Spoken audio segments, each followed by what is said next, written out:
What makes a bye a real man?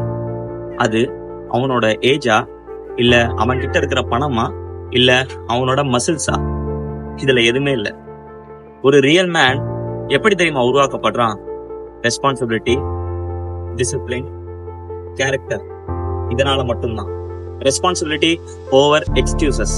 ஒரு பாய் எப்பவும் வேர்ல்ட குறை சொல்லுவான், but a real man always owns his actions.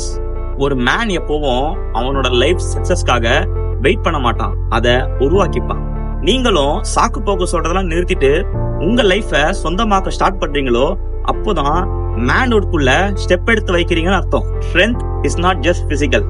ஸ்ட்ரென்த்ன்றது நீங்க எவ்வளவு தூக்க முடியுன்றதுல இல்ல, நீங்க எவ்வளவு தாங்க முடியுன்றதுல தான் இருக்கு.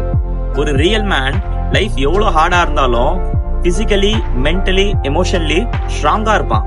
அவன் தான் கூட இருக்கிறவங்களுக்காக ப்ரொடெக்ட் பண்ணுவான், ப்ரொவைட் பண்ணுவான் and never give up mind செட்ல இருப்பான். Discipline over comfort.